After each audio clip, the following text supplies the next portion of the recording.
because of you.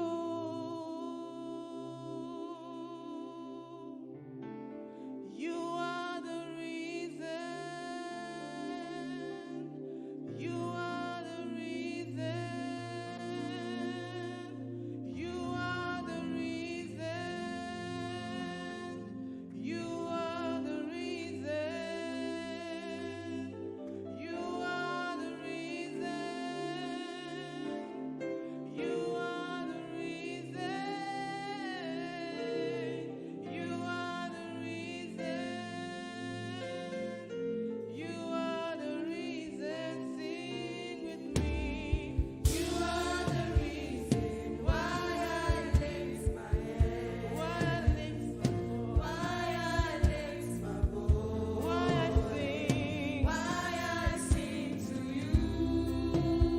Sing you are.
Dearly beloved, I bring you greetings from the Inside Studios, and you are watching The Virtuous Woman. As you may already know, this is a program where we talk about issues of life concerning women, and in our case, godly women. I am your host, Susie Usikeni Georges. I want to take this opportunity to say a very big thank you to everyone who supports this program. And if you are new on the page, I will urge you that you also share with somebody that it may be of a help to. We are here to learn to better our future and that of our children and our family as a whole. As you know, as humans, we have differences. It could be differences in our height, our weight, our color preference, our social class, etc. This is called diversity, and it simply means differences. It is differences that we need to accept, and we need to work it out to make the world a better place for everyone. Today we are talking about equality versus equity in education. Equality versus equity in education. All children have the ability to progress. All children have the ability. They should succeed in life. And irrespective of whatever differences they may have, they need to be given the same opportunity so that they will all, at the end of the day, produce better results or same results. No, we believe that no child should be left out. Our creator of the universe even says that for God so loved the world that he gave his only begotten son. The emphasis is for today is on for God so loved the world. He loved the world, which means he is not a respecter of persons. He gives everybody what he or she needs, so far as you allow him into your life. So he is not a respecter of persons. He loves everybody equally, and that is what we want to do as parents, we want to do as guardians, we want to do as all stakeholders. Today, as I said, we are talking about equality and equity when it comes to education. And I have with me two child educators who are here to help us dive into why equality, why equity, and why it is important for us to know. Yes, and there are no other people like our very own. They have been on the show for some time now. Last year they were on the show.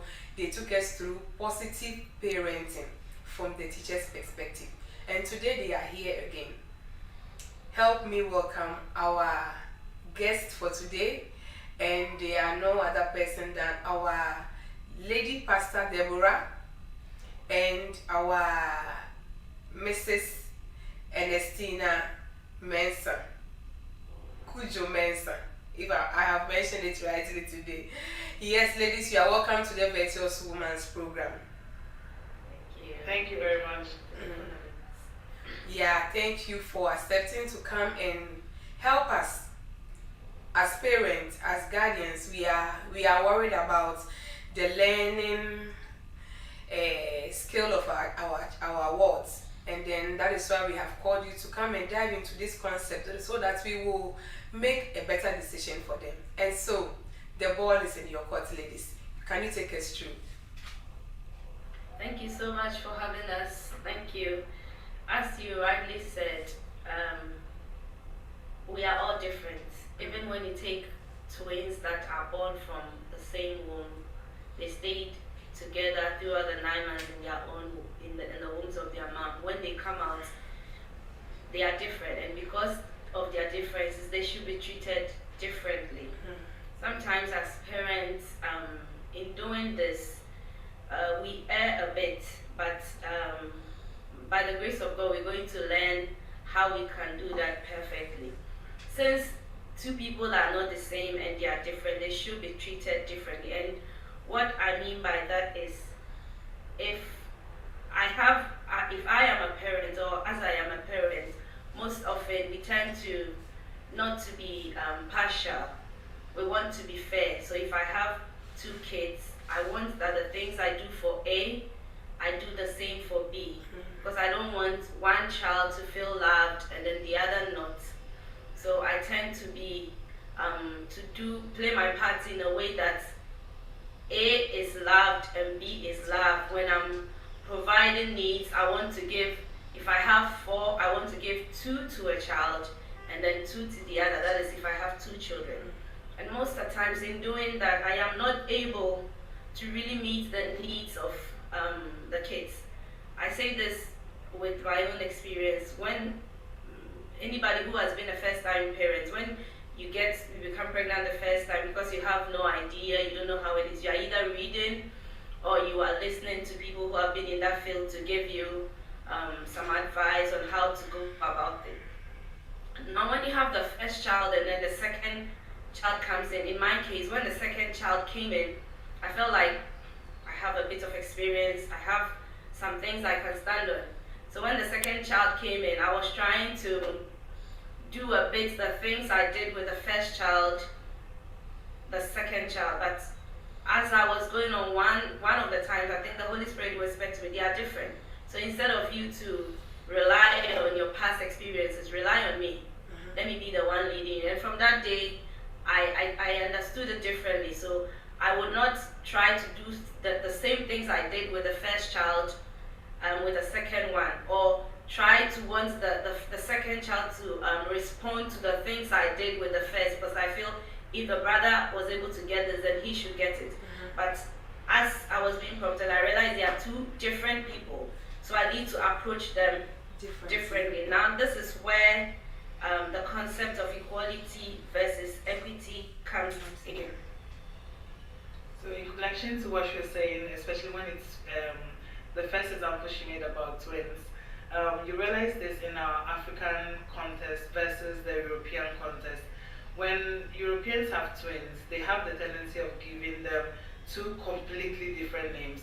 So you can enter into a class and have Vanessa and Eleonora. Look at them, they are identical twins, sometimes in the same class, sometimes in different classes, but they have a completely different name. Whereas in the African context, you have the tendency of like Daniel, Daniela, Joy, Joyce, you know, because we look at them as, oh, they are twins, so basically they're the same. Whether identical or non-identical, they should have something in common. But most times you realize that they are opposites, because all the twins I have in my classes, they are opposite. Although they look alike, they are just different in how they dress, different in how they do things, different in how they approach stuff. So you see that even in twins, we have differences. How much more in, you know, brothers or siblings and other kinds. Wow. For some, they even go to the extreme. Somebody can say great and greater, and you ask like, how?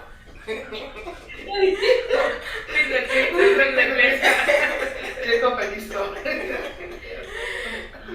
So this brings us to the concept of equality and equity, and with this I would like that we see something with this diagram. The diagram is going to help us to understand better what we're talking about today. Okay.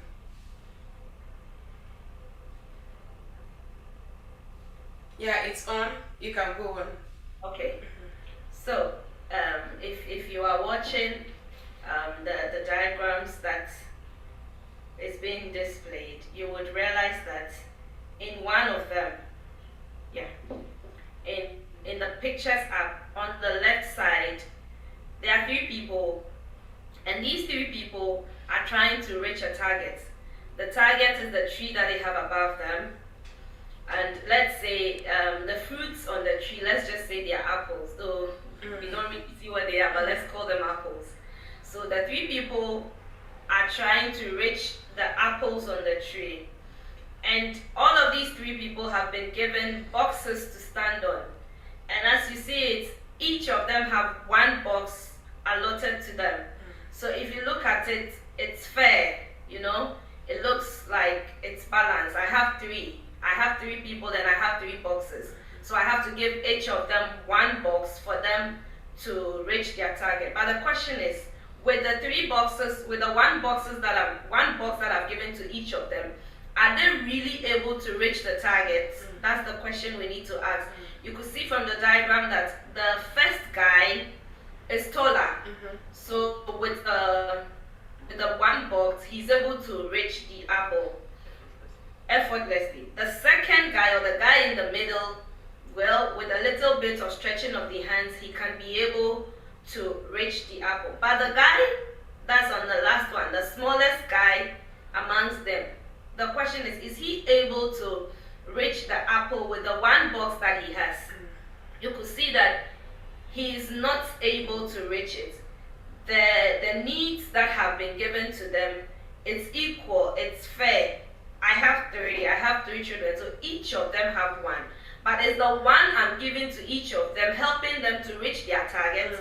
If it is not helping them to reach their target, then something needs to be done. Something more needs to be done. And this is where most parents feel, because we feel like, oh no, I can't give 2 to this one, I can't give 1 to this one, but I need to check what are the basic needs of these children.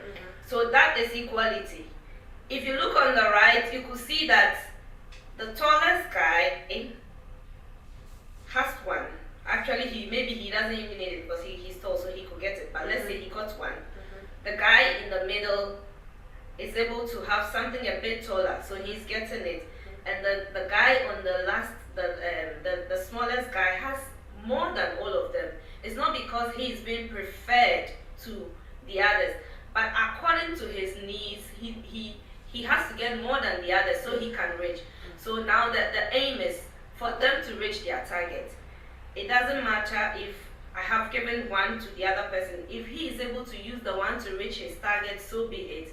If I have to give more to the one in the middle so he can also reach the target, then let it be so. And if I have to give more than all of I gave to the others to the last one, then so be it. So that they can all reach their target. That is equity.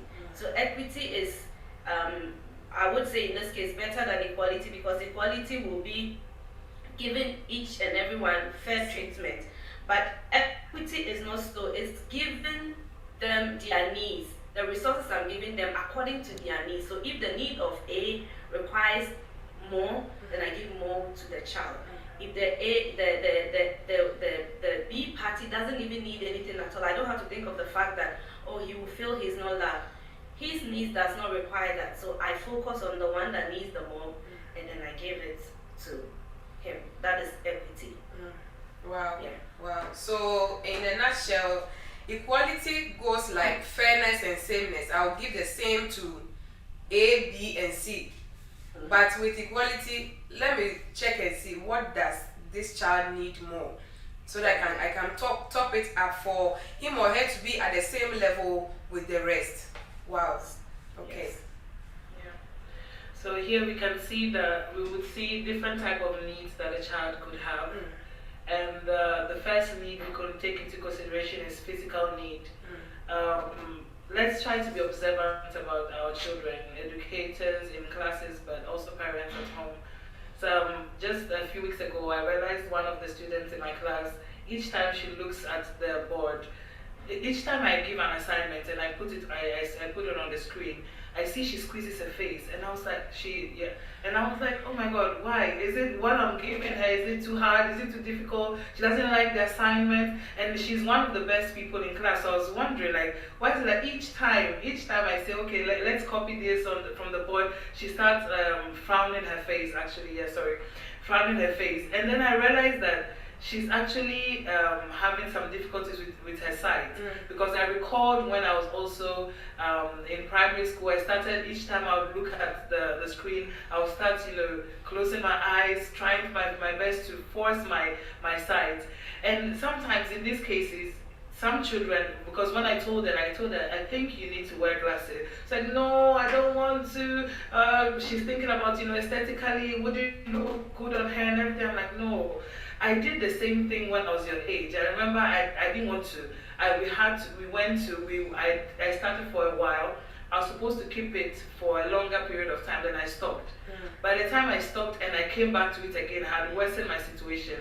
So what could have been solved before, now it's kind of like, it takes the grace of God, a miraculous hand from God for me to say I'm removing my glasses. Without glasses, I basically can't see well. So in this case, even when as parents you notice these things, yes, it's true. Children, especially at the younger age, would not like to wear glasses because sometimes they just feel it's not nice. But let's try to let them look at the positive side of it. For instance, if it's sight, if they lack just a little bit, if they wear it and maybe only for reading, maybe looking at the screen, in some years they could actually even stop wearing the glasses altogether. So, these are the little things that we should be paying attention to, because at the end, maybe sometimes some of these kids will come and say, have a headache. Every day they come from school, they have headache. And they wonder, what's happening? Why do you have a headache? You take them to the doctor and everything, and all that they need is actually glasses, because all the lessons they've been frowning their eyes, trying to force themselves to read, so automatically a headache comes. So there are physical needs that a child could have. And then there are also... Let me say something. I am glad you are a child educator and you are the one who detected that need of the child. And it is almost the same with most of we Africans again. Because we parents, it is not even the child who will say, I don't want to wear glasses. But it is we the parents who will say, oh, I don't want my child to wear glasses. And so it is always the teachers who will find out. We are in the house with them, but we don't see that they have that deficiency. But it's the teachers who will prompt us and let us know, I think your child needs glasses. Yeah. And if the doctors don't tell us, we don't see, and then before we get to know it should have been corrected, then the harm is already done. He or she might have to put it on for the rest of her life. Caution to us as parents. Sometimes we may not. We don't want them to wear. We think they look beautiful or handsome without the glasses, but it is a need that they need for them to progress in their education. Otherwise, they will be left out in class. We are advocating for this. No child should be left behind. No child should be left out. Wow. You can continue, Lady LP Debbie. Some other things that we could notice is their cognitive need.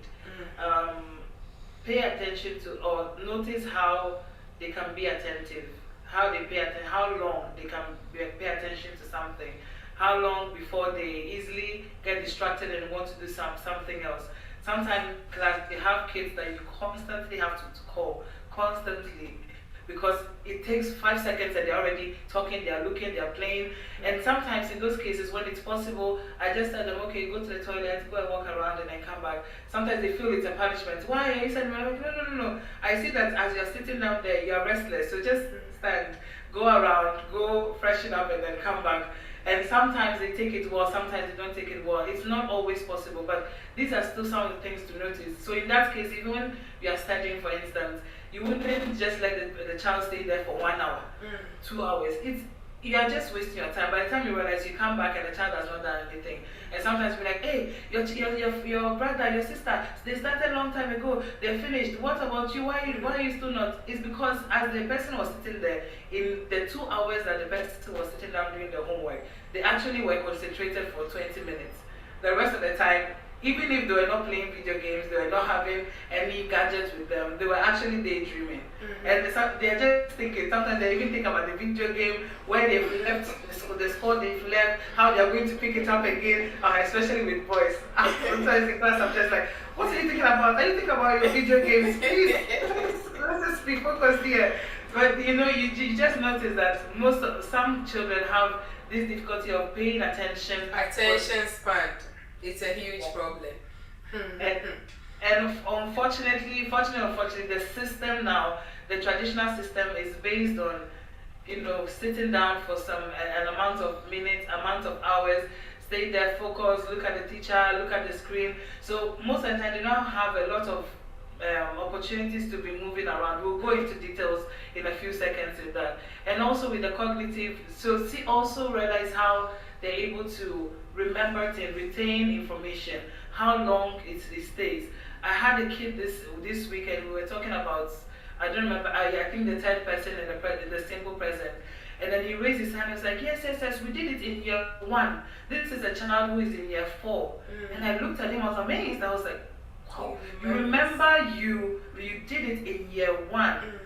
Like, it's amazing. And most of the kids, of course, they didn't remember what they were talking about. But if this is something, if you notice in your child, you know that you can input more information in the child. There are lots of things that the child can know. We will look at how you can make him read more, but he can retain information. So there is more that you can give to a child like this.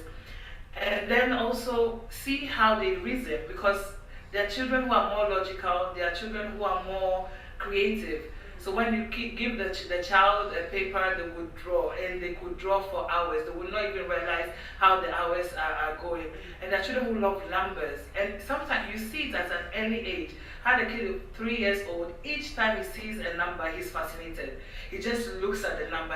He stares at the number. Oh, 3, oh, 4. He'll just be looking at the number. When he sees letters, he's fascinated by it. And as one time I was speaking with a mom, and the mom said, yes, he loves numbers. And I was happy because the mom had also realized that this is something the child loves. So you know that this child will not have difficulties in maths. The child will not have difficulties with, all the logical things, solving problems and all that. Whereas maybe if you tell this same child to go and read a book or something, the child will now be bored, you'd rather sleep off, you'd rather do anything, throw tantrums because they don't want to read. So these are little things that we should pay attention to just to understand our child, to understand the person we have in front of us. And then lastly, before we move on, is communication. The communication skills of our child. Especially in this era, I would say, there is this awareness of children who find it difficult to read. So sometimes they they don't see the letters correctly, they see them in a different order, so it affects them in their reading and it affects them in their writing. So in the end, when you see that this particular child, oh, they can be smart, they can talk, they can talk and talk for hours, they can speak, they can interact, they can listen to things, but when it comes to reading and writing, it's like you've injured them, you have just pierce them with something that pains a lot because they find it difficult. It's not like it's an intentional thing. It's not that they don't want to read. It's not that they don't want to do the activity. They just can't do it properly. So even in those cases, when you see situations like this, it's advisable that you see an expert, someone who can attest to the fact that, oh yes, your child actually has a bit of difficulties when it comes to numbers. They don't see it properly. And these documents are also, they can give these documents to teachers. And once, as teachers or an educator, you have this documentation, when you're preparing a test, when you're doing activities, you do it according to the child. So even if if everyone is having 3 pages, this particular child will have 1 page. That is his ability. So he will force himself to do that 1 page and then try his best to write. Well, actually now, as I said, in years before, this was not something which was really known. So these children, maybe people just categorize them as they don't know anything. As true people say, oh, that's what they say. So by the time you realize, they are kind of put backwards, like they're not sidelined. Thank you.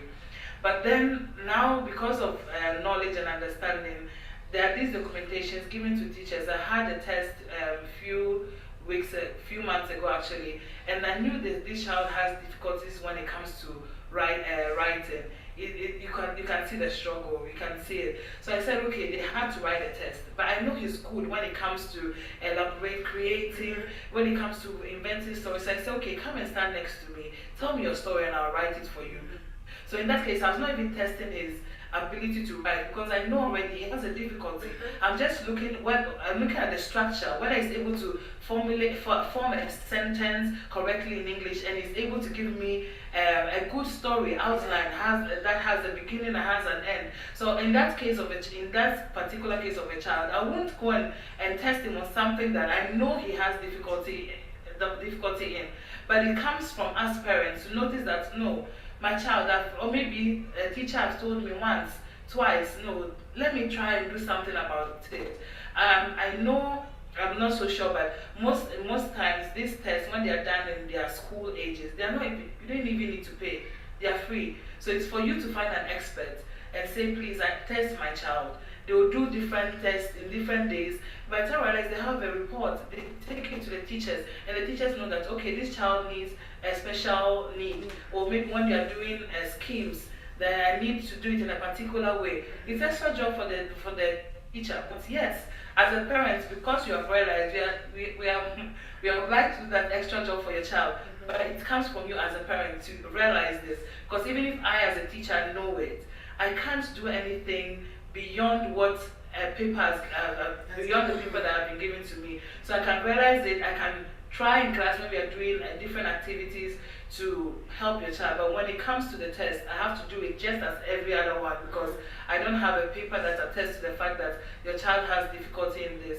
And with this too, there are also children who have difficulties with when it comes to numbers. The same thing. So you see 2 plus 4, okay, 2 plus 4, whether you invert them, it doesn't change. But sometimes baby is 2 times 47. And if the child sees 7 times the 24, the whole thing has changed. And there are children who have that dyscalculia. So also in those cases, when you see your child has difficulties in math, don't just take it as, oh, you know, he's not good in math. Sometimes it goes beyond that. So let's just pay attention to these things. Wow, wow. Thank you so much. Let me go let me go to Facebook so that you can also take a breather. Okay. Okay, let's go to Facebook. We have Mr. Skedin says equity and equality in child education. Yes. He does not love, he loves everyone and everything. Yes. Mr. Skedin says, ladies, you are welcome. He said you are different. Yes, we are different. We are different, and we need to accept that we are different. What we need to do is to work hard towards it so that the differences in us will not be seen, but we will all work one in hand. We have Ifya Shiwa says, hello ladies. Ifya Shiwa says again, oh, looking good, Usikeni. Thank you so much, Ifya Shiwa. Thank you. We have, I think I missed some of the comments. Mrs. Kenny says, reasoning faculty. Yes. Lady Judy said, God bless you ladies. I love this. Communication skills says Mrs. Kenny. He also says, bless you ladies. Matando says, knowledge is power. Yes, so knowledge is power. We have Efia Chem, that is the Lady Doreen watching. Thank you so much. She says, too much information. God bless you ladies. I think I have lost some of the comments. Let me go to YouTube and see whilst our ladies prepare to take us through again.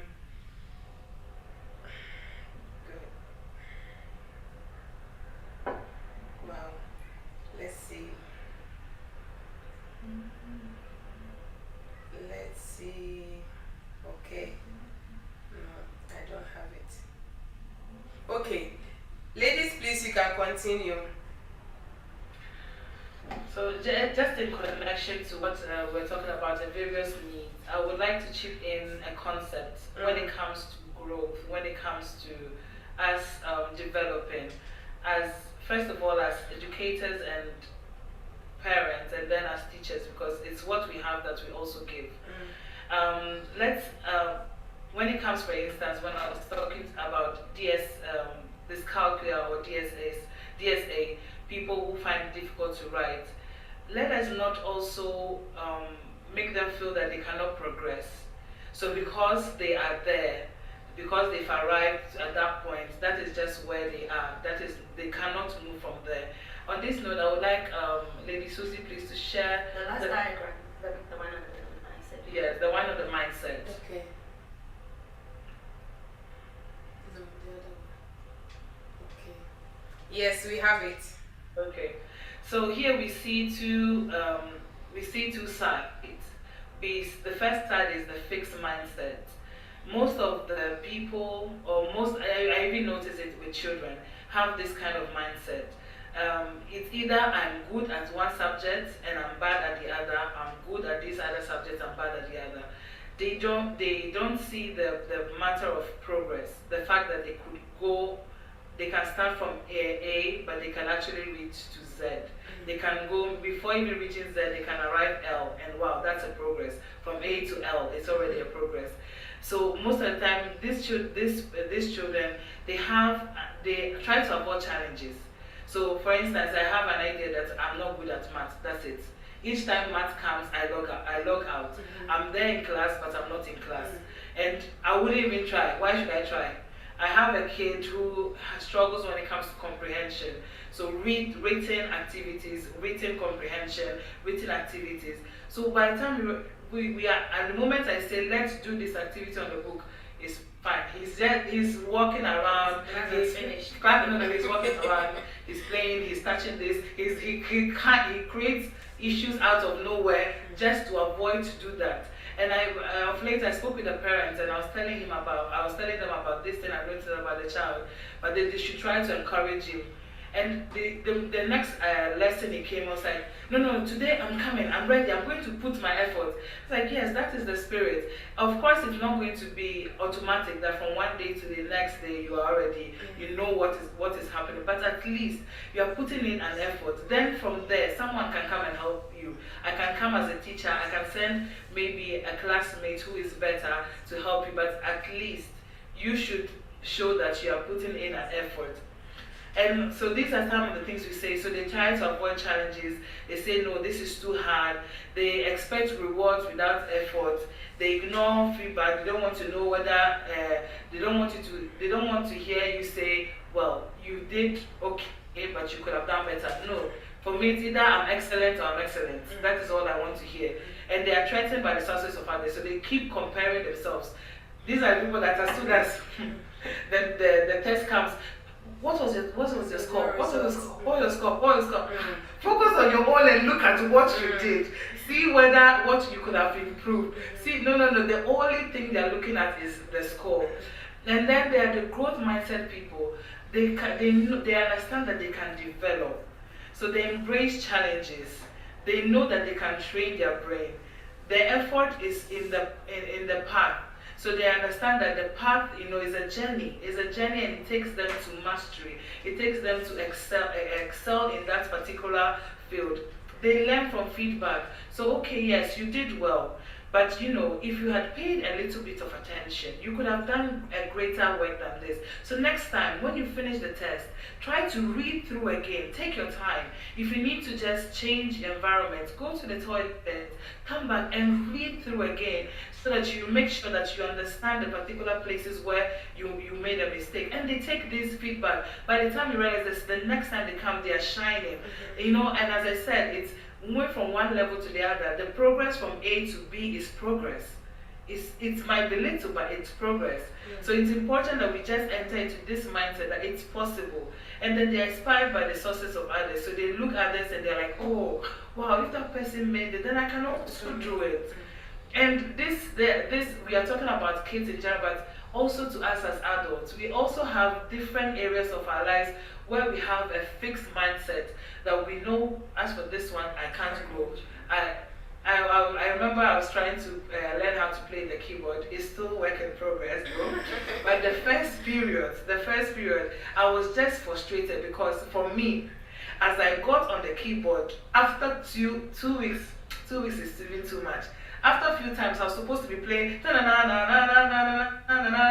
and the thing was not coming. It's like you're playing one note, it goes slowly, and I was not appreciating the fact that, okay, fine, I've still not gotten to a professional level, but at least the knowledge I've gained, the progress I've made, I can move around, few chords here and there, and I was not appreciating, so I just left it.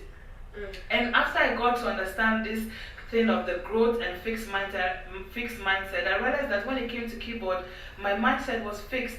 For me, it was either I move from zero to professional or it's no game altogether. So I had to change my mindset to say, no, Deborah, the growth, the development, the process, the journey is important. So let me take it step by step, and then I'll be able to reach somewhere.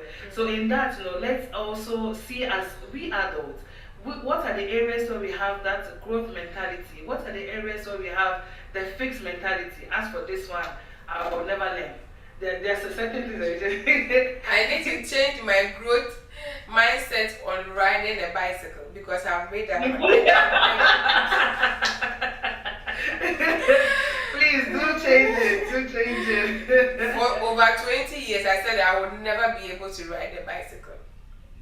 You see, so you change your mindset on it. You realize that in a year's time we'll be talking and be telling, giving testimony. Oh, I've learned how to ride a bike. Oh.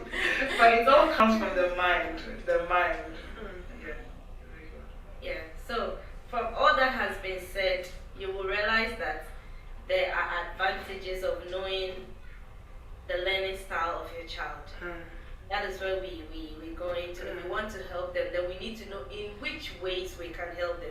Because it's sad that most parents, I've not met a parent or I've not met anybody that doesn't want the growth or the child to succeed. But if you don't know how to do it, you might be doing it in the wrong way. And that is what today's topic is all about. The benefits that comes to knowing how to help your child in their studies. It goes a long way. As Debbie was saying, she said she realized that a child has problems with the vision.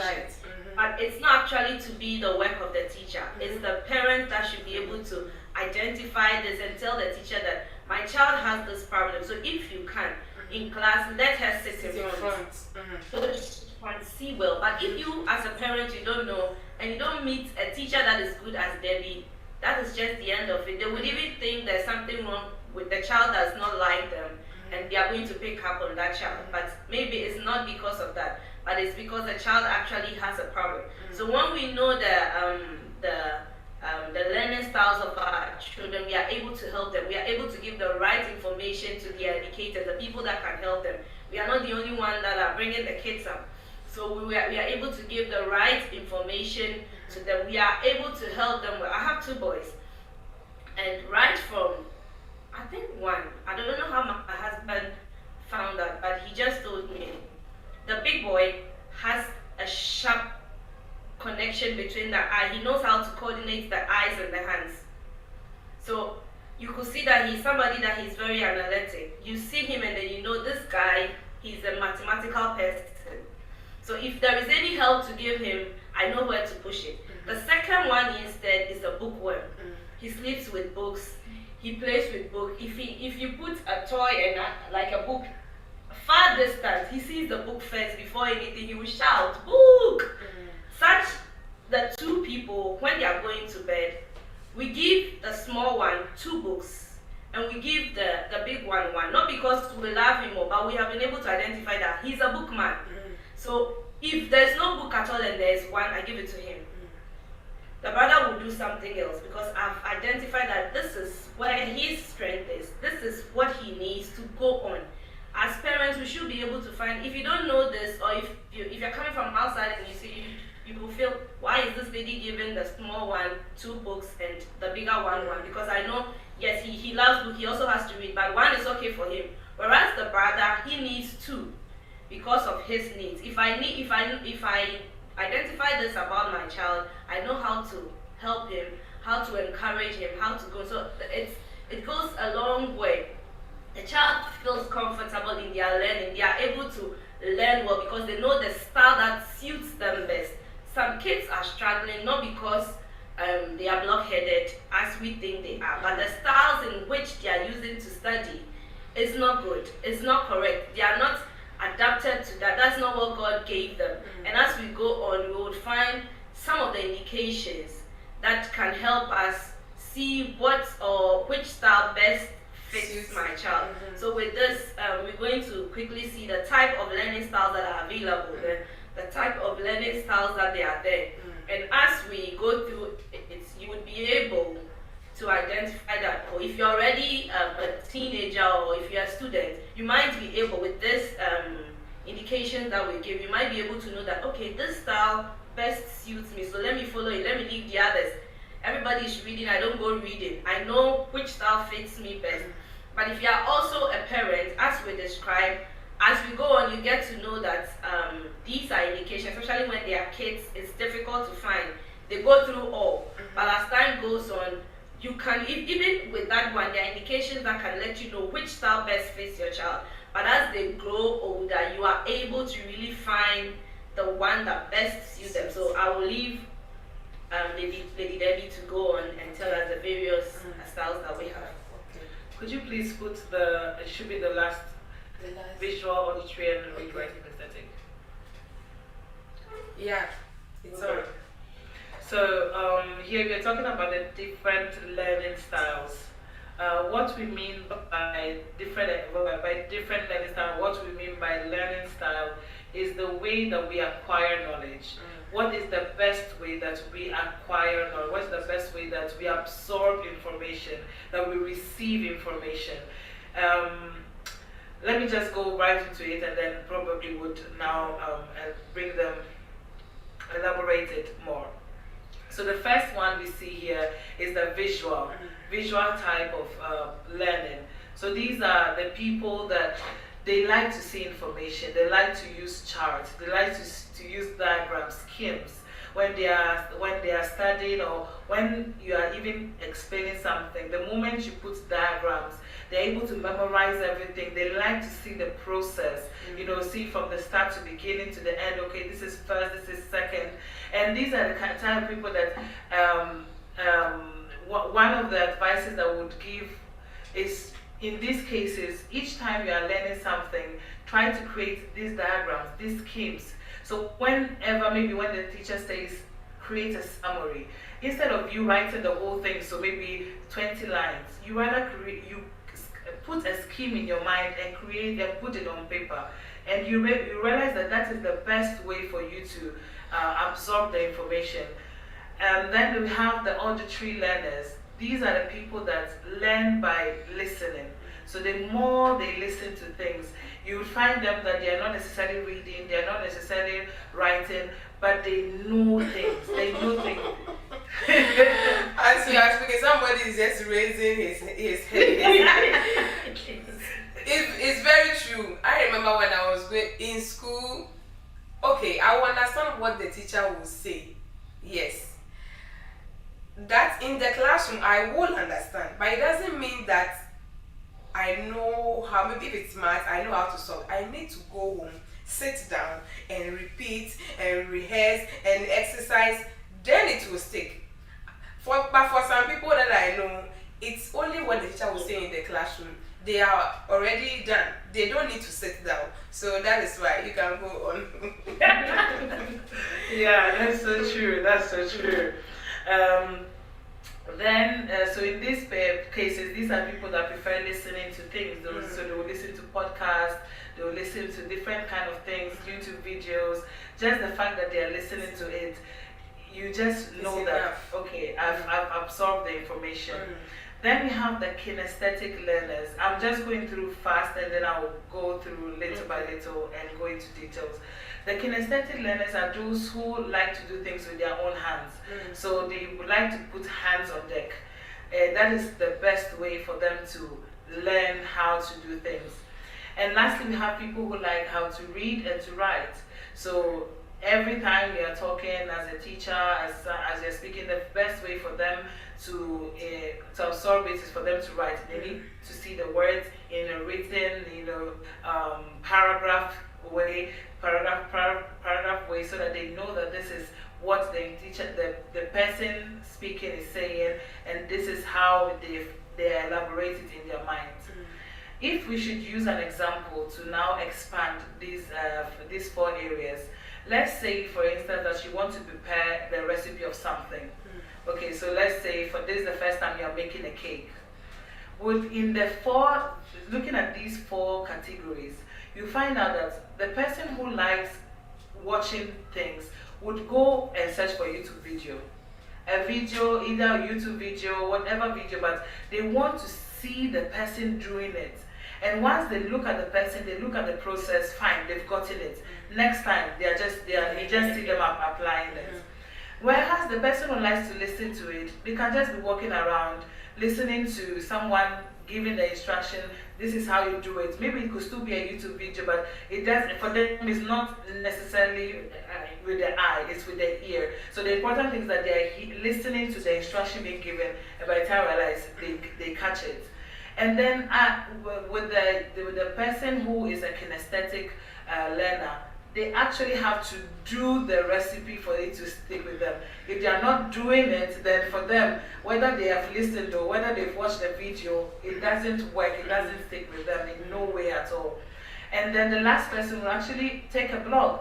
So go on the internet, get a blog, and then read about the recipe, read about the instruction, read about how the procedure goes, about how the procedure is, and how it's, and I write it.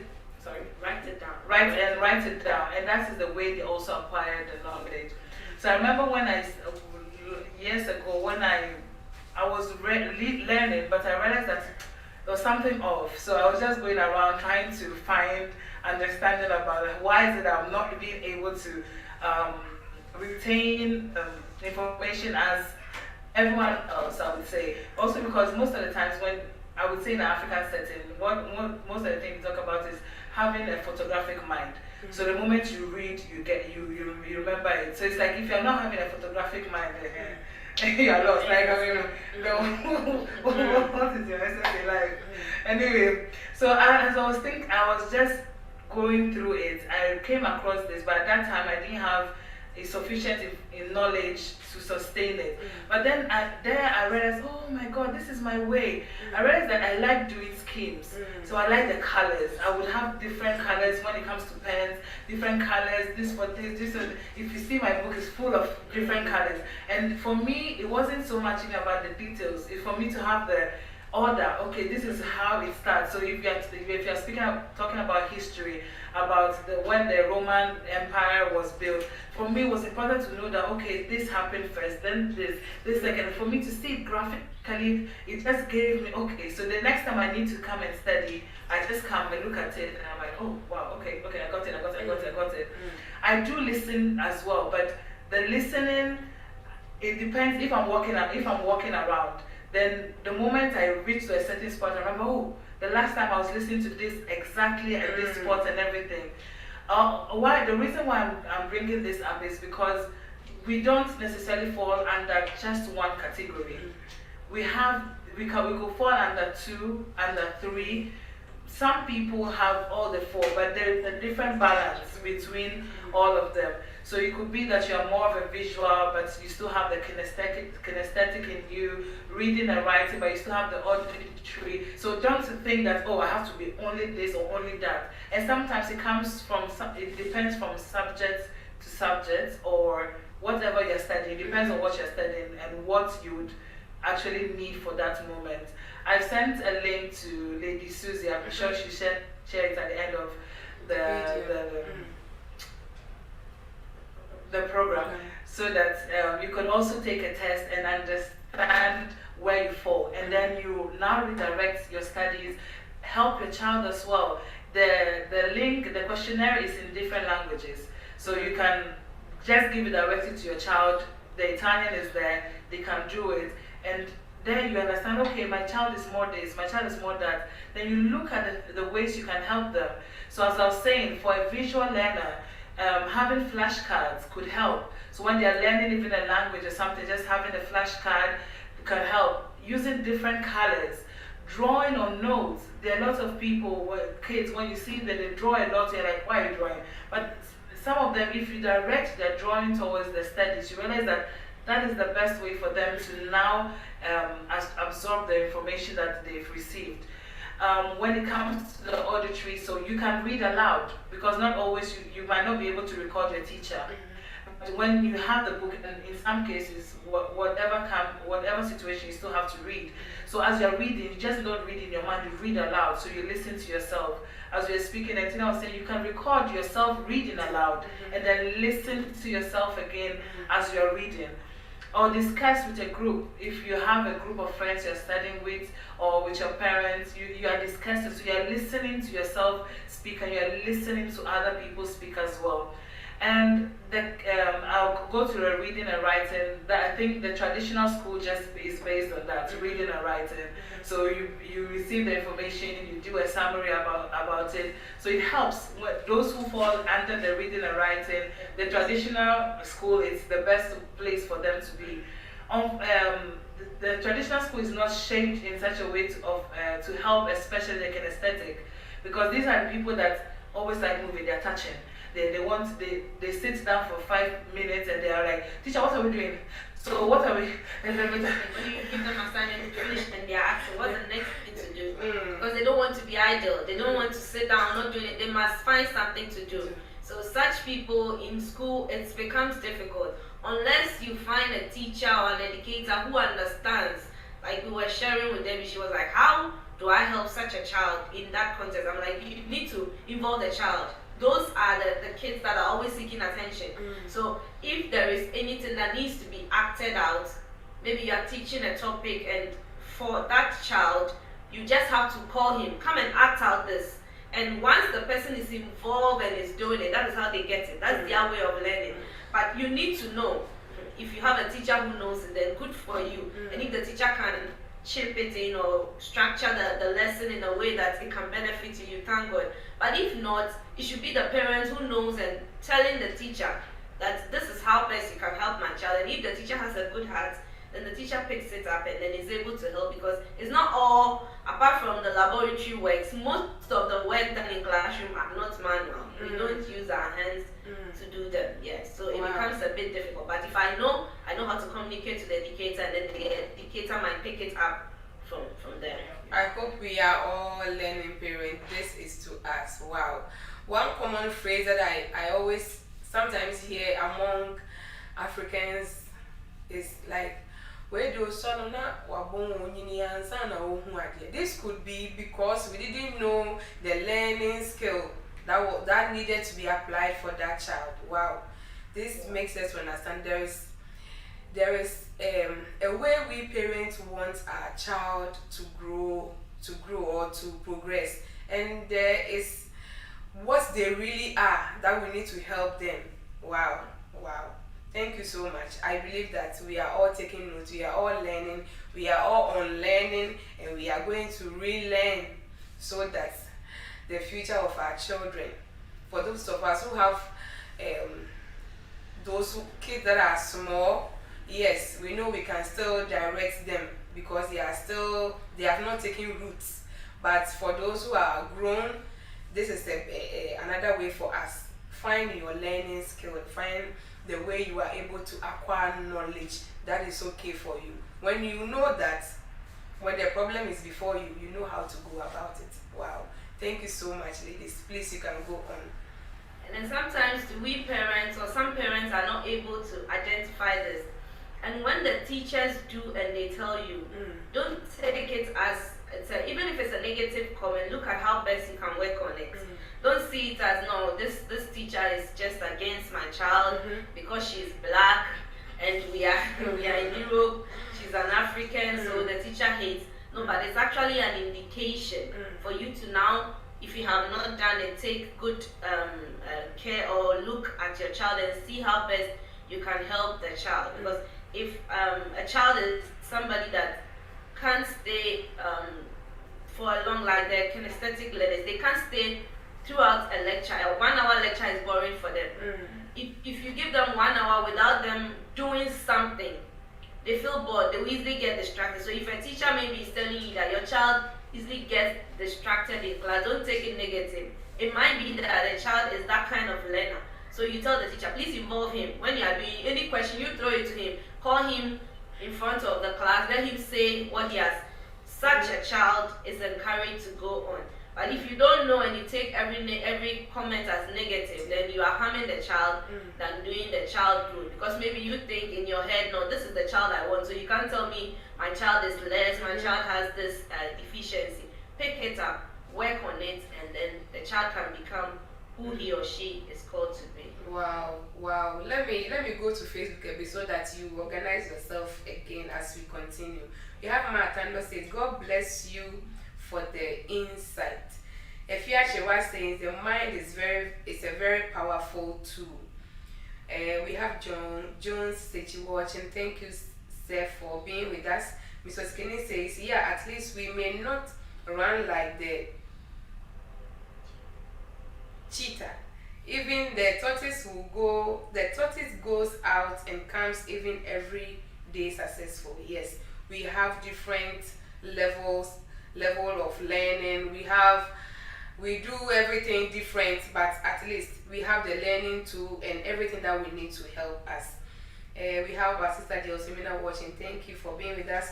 Mr. Kenny says we must know the learning style of our children. Yes, so as a parent, I believe by now you'll be asking yourself, what is the learning style of my children or of my child? You need to find out. Yes. Mrs. Kenny says we must know, yeah, in an African home, if you don't cook, you are already block-headed. Mercy Lord. Yes, so we have different learning styles. Yes, we have Matando says, African parents refuse to accept a weakness in our children in order to help or ask for remedy. We won't say it. I don't want the weakness of my child to be out there, so I won't say it or for somebody to know. But if the child needs help, he or she needs help, ask for help. Ask for help. So Sikini says visual, auditory, read, write, and kinetic. He said also, I don't know what was said, but he said, Chai, mercy Lord. We have Lady Elsie watching. Thank you so much. We believe God is going to help us to do a better job. Let's go to YouTube. I am told, yes, let's go to YouTube. We have, so Sikini says, equity and equality. That is our topic for today. Equity and equality. Differences exist, but we need to work hard. Every child should be successful. Every child must progress. No child is to be left behind. We have our daddy, San Watando says, wow, this is a powerful presentation. Then we have our Lady Reverend Evelyn Andrews says, blessings. Blessings to you too, mommy. Then we have again our daddy Tando says, the presentation on equality and equity is very insightful. Thank you so much, daddy. He said, you ladies are good. Very graphic presentation. Parents need to hear. Parents here needs to know this stuff. God bless you. Then we have REV.ALEX says, great presentation, ladies. We have our Deacon Solomon Answer says, great presentation, well done. We have our mommy again, REV.ALEX says, exactly so, ladies. Identifying the learning skill in a child early is a very crucial for their adult life. It took some of us years into our adulthood to recognize our learning skill. For some of us, we are even realizing them now. God help us. We have our mommy, Olivia Ufosu says, hello ladies, well done. Thank you so much, mommy. Wow, we are learning. This is so informative and it is insightful. We believe that it will go a long run in imparting so many lives. It is an opportunity for you to share this video with somebody out there, with a guardian, with a parent out there, because it is and it's going to be of a benefit. Ladies, please, you can go on. So with all of this being said, someone will now ask, how do I identify the learning style of my child? If you're already an adult, as we just said these things, you can already know where you fall. As we were discussing, I was telling them, I now understand some things. Now some things are making sense to me more. As I prepared on, I realized that, okay, this best suits me. And I have realized that's why I like this trend and not that trend. I would like to read, but I like to listen more, because whatever I hear with my ears stays with me. That's my learning style. So how do I identify? I'm not an adult. I have a child. How do I identify it? As I said, we were able to identify some of our kids who will help them so that they go on. But with children, sometimes they just, at the beginning stage, they go through all the 4 stages. Most kids are kinesthetic learners, or that's their style. Because when they are small, they want to touch, they want to be here, they don't sit idle. As I was reading, I realized that most of the kids that are kinesthetic learners actually are people that walk fast. They can't sit still. So you find kids that maybe at the stage of 9 months, 10 months, they're already walking. That's already an indication. But for some, you have to really pay attention, and some of these things can be clues. What are the games that the child loves to play with? I was talking about my 2 boys, and I said one loves book. He sleeps with books.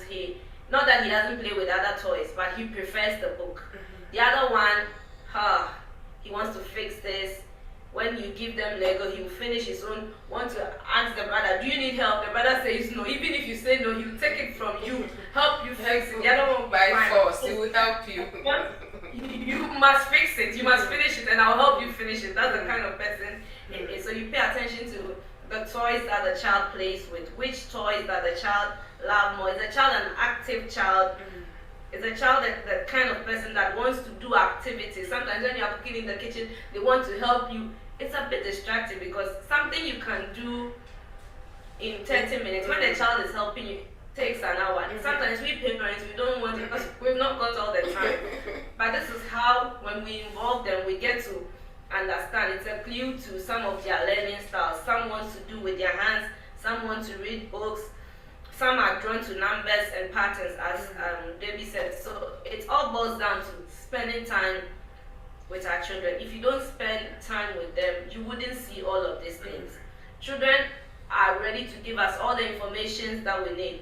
But most often as parents, we are either busy or we are doing other things. So we don't get the information or the necessary things they are giving us. But if we are spending time with them, I know it's not easy, especially when you have more than a child. You have other things to do. But when we are paying close attention to them, we get to know their strengths and their weaknesses.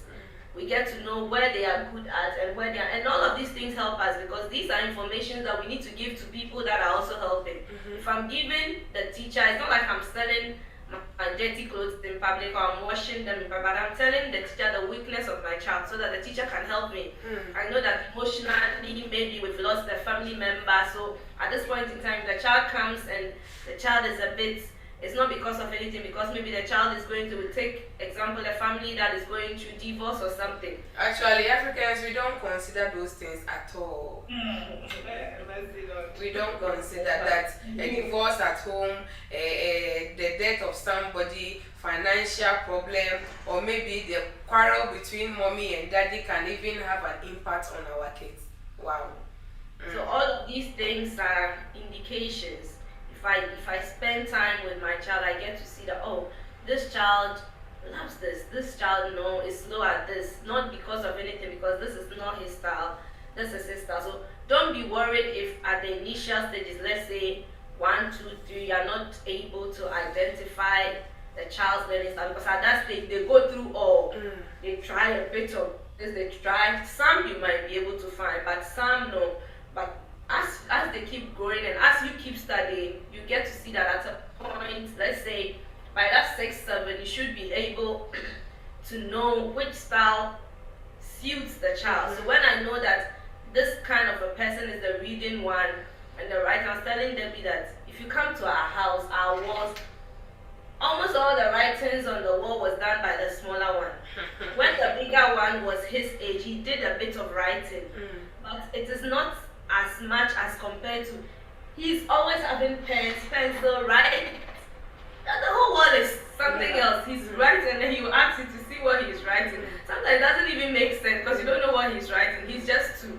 But that is his way. That is what he loves. So such a child will be encouraged. But if I don't see it and I'm only seeing the wall, he's dirty and I want to stop him because, come on, you can't do there are other things painting every year. There are other things to do. So I can't spend all my time cleaning walls and all. I'll stop you quick because I don't want to do extra job. But all of these things, if we channel it positively, it will help our children. They will know the right style, you know the style. Sometimes even the indications, or when you find the right style, you can help the child more in other skills too. Because I know that, okay, you are not the reading type, you like this. So I won't make that your major, but I'll make sure that I'm attaching a bit of reading, because it's not everything that you can get audio to listen. There are some you need to read from a book, and that's the only source. So if I know this is your major, I can help you also build the other ones. For some, you have to use the things that they like. For example, in mathematics, you have to use, okay, so if you have 3 McDonald's and your sister takes 2 from you, how much do you have? Then she will tell you the answer. But if you tell her 3 minus 2, no. So we need to know. Wow. We need to know. And these are all clues to understanding the learning styles of our children. And also to know that they are not the same. So if this one grabbed it so fast, doesn't mean the other person too will go the same way. You need to go extra mile with the other one. It is said that we need to pay much more attention to those lacking or those we see that they have difficulty than the one who moves faster. But you don't say what's wrong with God help us. That actually, there's one part that we skipped. You know, when it comes to even the needs of the children, there are the emotional needs of every child. And the emotional need basically is like every child has emotional bank that needs to be filled. Most often, you rarely find a parent who will say, I don't love my child. Every parent loves their child. But as to whether they feel the love that you're giving them is another question. So you meet a child that is saying, I don't feel my parents love me. And the parent is like, come on, what are you talking about? Provide your needs. I do this, I do. Sometimes it's not because you're not providing the need, but we all have love languages. The kids also do. So if you don't know the love language of your child, you might be speaking love to the child in another way, and the child is not perceiving it because that's not the love language of the child. There are 5 love languages. So some, they prefer gifts. So when you come back from work and you have bought them the best toy, they are happy, they show it to their friends. This is what my mom got me. If you ask the child, does your mom loves you? Yes, because she's always buying me gifts. That would be their point of reference. There are some that you need to spend time with them. So such a child, if you're always bringing gifts and there's no time for that child, the child doesn't feel that. So when you ask the child, does your mom love you? No, because she's always busy, she doesn't give me attention. Because that is the way the child perceives the love you are given. So you better give it that way. If not, all you are doing is wrong. There are some that the act of service, like when you are doing something, when they are doing their homework, you are sitting by them. Sometimes you might not even understand. But the fact that you are seated close to spend that time with that child sees it as a way that you love them. You get it? Some wants to be touched. They just want, oh, just hug me. So if you understand the love language of your child, and you are giving them what they need, not because, oh, this one, there are some parents that they feel their kids are not appreciated. It's not like the child is not appreciated, but I'm not like my sister because my sister loves gifts. So when you buy all the gifts for her, the way she says, grazie, mama, she will hug you, let you feel that the gift you have given her is important. That's not my love language, so I might just say thank you. And in your head, if you don't know that child's love language, you feel, the child is not appreciated. I've gone all this while, buy this for you. And you just say a common thank you because maybe the sister jumped on you and all of that. So we also have to know the love languages of our children. And we know how to feel their emotional time. When the emotional need is set, every other thing follows. A child that feels love, when you even rebuke them, they don't feel it because they know the love is there. A child that feels love, when you are helping the child with their studies, they pick it on easily. But when the emotional need is not met, every other thing looks like it's not in place. So we need to check that also, know that we are giving them the right kind of love with their love language unconditionally. It's not based on what they have done or what they are doing. We just love them, even if whatever it is, I love them. Come what may, I love you. It's not because of what you do. Yes, I want you to do the right thing, but I just love you. And that is how I love you. It's unconditional. So we need to check those aspects also. Yes, Lady Tina was saying, I think the key thing to take into consideration is the fact that the child in this case, when we are talking about this love, is the main focus.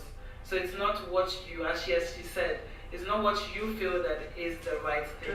It's what the child needs. Because I recall when I was a kid, my dad is a man of God, so always on the move. And I'm now even, actually just speaking, I now even realize that for me, my love language is spending time. So the fact that you are not around, for me, you don't love me. It doesn't matter that you are doing so many other things, maybe buying me this, I can't say I lacked anything as a kid. I can't say that, from time to time, not necessarily, but my mom at least would help with homework. But for me, the fact that the presence was not there. It was a lack of love. So it's not so much what you feel that I can do or I want to do. It's what the child needs. And if we are able to put the child in the first as a priority, we will now realize that we are speaking the child's language. So as you said, you are rebuking the child, but the child doesn't see the rebuke. The child sees the care and the love for the person. So I was saying, I spoke with the parents a few weeks ago, and everything, at the end of everything, what the parents were saying was, what I'm definitely taking home is the fact that I see that she wants to help my child. So this is a message that I'm going to convey to my child as well, that you are there to help them. So even now, even though the child is a kinesthetic, definitely a kinesthetic because he can't stay seated. So from time to time I have to be calling him out and everything. I see that he receives it in a different way because he knows, he has understood that the teacher wants to help me. So even though, yes, okay, I realize that I'm moving, the teacher is shouting at me, I'm receiving it different because I've understood that the teacher loves me, the teacher cares for me. So it's always bringing the child at the center of, as a priority. Once the child understands it, even as parents, once the child understands it, you've settled it. You can move on, correct the child, reprove the child, encourage the child, and they receive it with a good heart. Wow, wow. So much information. I have learned a lot, and I believe you have done same. I believe you have done same. If you have not shared this video with a parent out there, please do so because it is very important. We need to be so much intentional about the education of our children if we really want them to be those arrows we are throwing to the world to go and impact. Then it means we need to do our work very well as parents. Not only as parents, but all stakeholders, the whole community, guardians, teachers, uncles, aunties, everybody needs to put his or her quota so that the world becomes a better place for everybody. Let me go to Facebook as we round up, as our ladies prepare to give us their last words. Let me go to Facebook. I can see our Bishop, Oscar Mensah, watching. Thank you, Daddy, for being with us. I see Lady Doreen says, very true, you can have bits of all these categories. I understand you can have all these categories in one child. Yes, as they are little, you can see all that. But as they grow, as they move on, you will be able to identify what really is their skill of learning. Mrs. Kenny says, yeah, most children are kinetic. That's true. It says their choices of games. That one. Lady Judith says, very true. I have a house help now. Judith, we are going to pay an hour. We are going to charge you for the house help you are getting in the house. Mrs. Kenny says, spending time with your children is the key to finding their learning style. Time. Let's find time. Quality time with them. That is where we'll be able to identify through observation. We have Mrs. Kenny says, yeah, the key word is channeling its positivity. Positively. Channeling it positively. We have Mrs. Kenny says again, emptiness of the child's emotional bank. Yeah. He says again, when emotional needs of a child is filled, everything goes on. When emotional needs of a child is filled, everything goes on easily. Yeah. So it matters the sort of impression we create on our children about their teachers. Very, very true. Very, very true. Then we have Jemina Dapu says, thanks for sharing this with us. Thank you so much also for being with us. Let me quickly go to YouTube and see if... Yeah, we have our Lady Ruth Asamanya who says, true talk, my sisters. Thank you so much, Ruth, for also being with us. We are learning so much. I believe everybody is learning also. Ladies, all too soon, our time is up, and so we would like you to give us your final words. So as we said, we are different and our needs are different.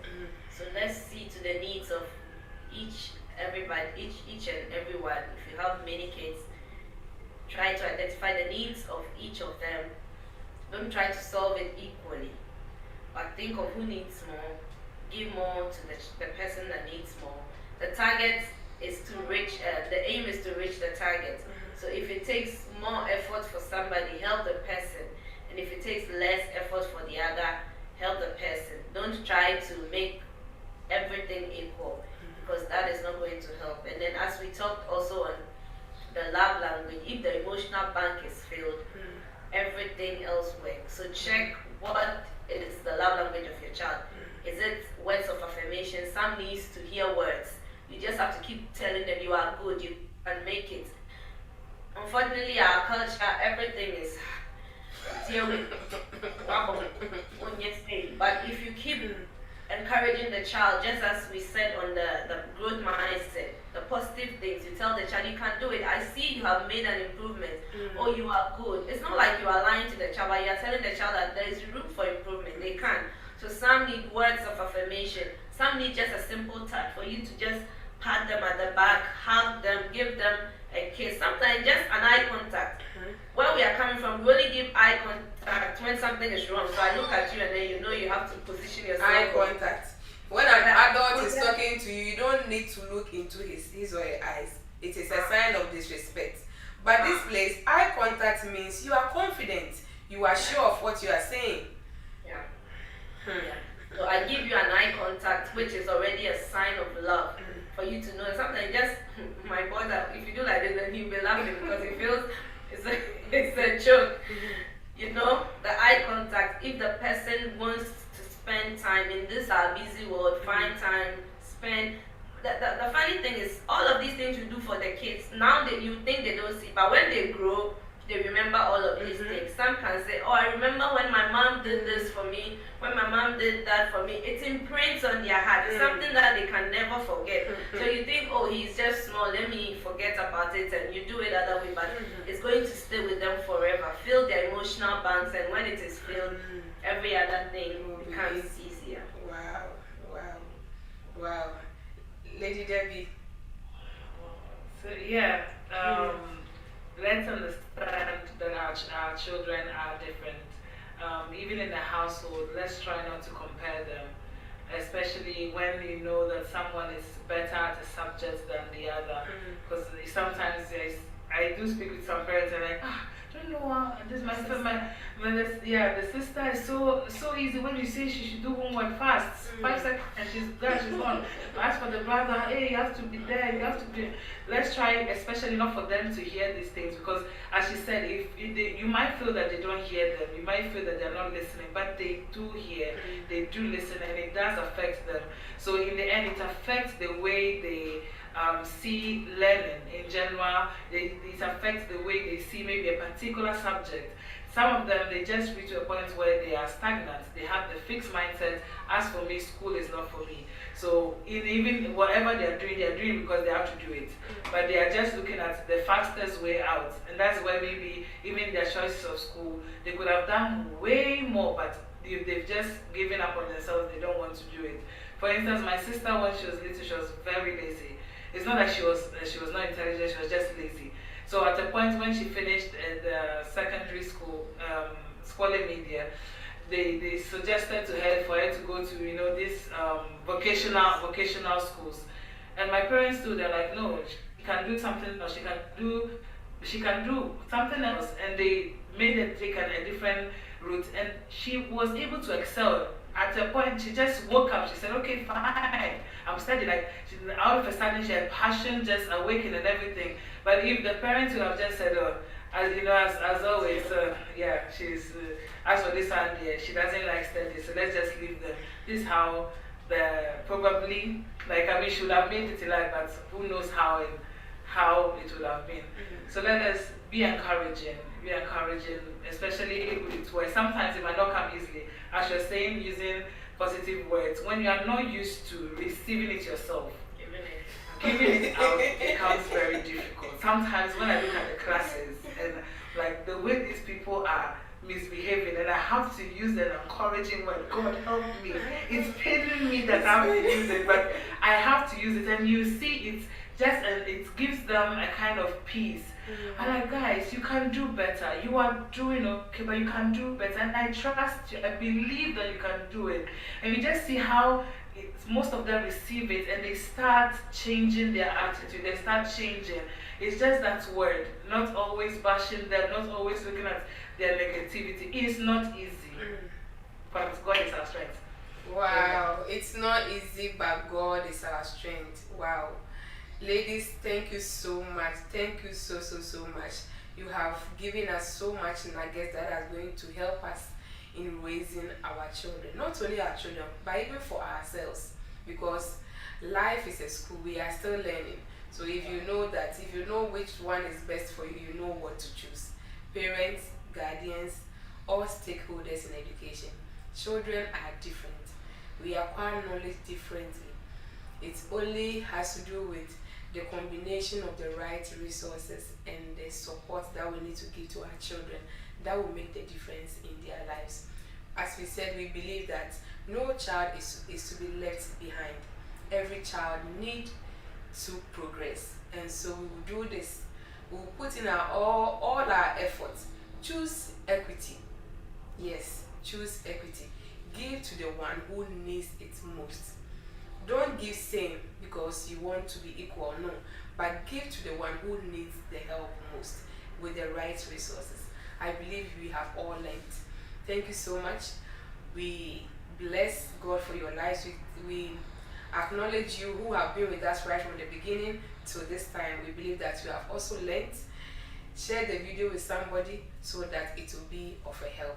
Thank you so much. Hope to see you the next time. God richly bless you. Bye for now. Walked along the way. Jesus, you know.